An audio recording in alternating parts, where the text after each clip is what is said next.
नमस्ते बच्चों।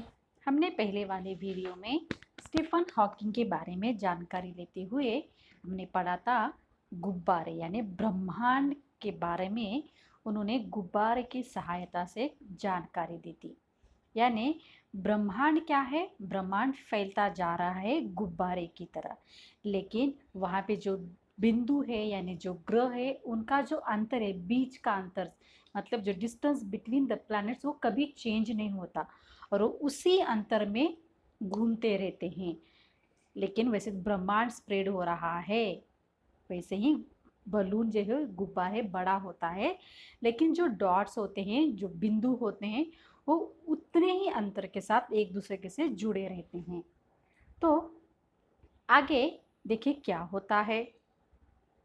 आगे उन्होंने क्या कहा था कि वो उन्हीं की ब्रह्मांड की वजह से वो दुनिया में इतने प्रसिद्ध हुए कि उनको बहुत नाम और तरक्की मिली, इसी उदाहरण की वजह से ब्रह्मांड के बारे में जानकारी देते हुए।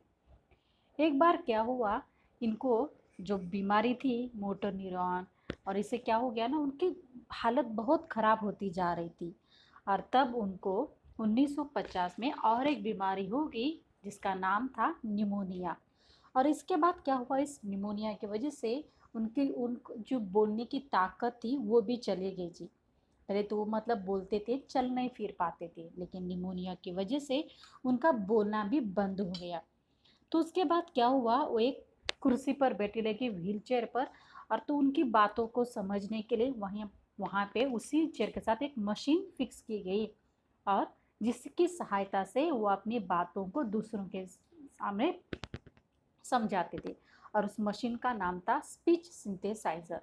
और इसी की सहायता से, इसी की हेल्प से वो अपनी जो बात है वो दूसरों के साथ समझाते थे। लेकिन इतना सब कुछ होने के बाद ही उनका कॉन्फिडेंस यानी आत्मविश्वास जरा भी नहीं डिगा। वो उतने ही लगनता से अपना काम कर रहे थे।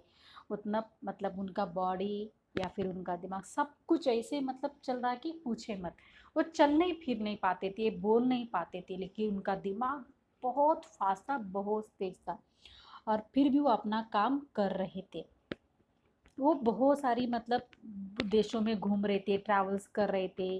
वो उन्होंने कुछ साल वो अमेरिका भी गए थे, वहाँ पे बहुत सारे बड़े बड़े साइंटिस्ट यानी वैज्ञानिक थे, तो उनका स्पीच सुनने के लिए आते थे। जहाँ पे अमेरिका के राष्ट्रपति बिल क्लिंटन भी उनके साथ आते थे, उनको स्पीच को सुनने के लिए, उनके भाषण को सुनने के लिए। और तभी उन्होंने एक पुस्तक लिखा, उस पुस्तक का नाम था a brief history of time. और इस बुक में उन्होंने ब्रह्मांड के बारे में, यूनिवर्स के बारे में बहुत सारी बातें लिखी थी। वहाँ पे क्या लिखा था, मुझे सबसे ज़्यादा खुशी इस बात की है कि मैंने ब्रह्मांड को समझने में अपनी भूमिका निभाई है। मतलब उन्होंने बोला कि ब्रह्मांड को, इस यूनिवर्स को समझने के लिए मैंने अपना कुछ पार्ट या अपने कुछ योगदान दिया है, और इसमें बहुत हैप्पी हूँ, बहुत खुश हूँ। और जब लोग मेरे बारे में जानकारी लेंगे, इंफॉर्मेशन लेंगे, तब मुझे बहुत प्राउड फील होगा, मुझे बहुत गर्व होगा। और जो इनकी किताबें बहुत फेमस हो गई। तो ऐसे थे हमारे ये स्टीफन हॉकिंग। वैसे तो उनकी मृत्यु हो गई है, अभी वो इस दुनिया में नहीं है, लेकिन काम के आधार पर हम लोग उन्हें कभी नहीं भूल सकते। तो पता चला लुक वाइज वो लोग शायद वो दिखने में इतने अच्छे नहीं थे, लेकिन काम के हिसाब से वो बहुत अच्छे और प्रसिद्ध व्यक्ति थे। और इसीलिए शायद हमें ब्रह्मांड के बारे में इतनी अच्छी जानकारी मिली है। तो ऐसे व्यक्ति को धन्यवाद करना चाहिए, है ना। तो ऐसे व्यक्ति को शतशः नमन करते हुए हमारा पाठ यहीं पे ख़त्म होता है। धन्यवाद।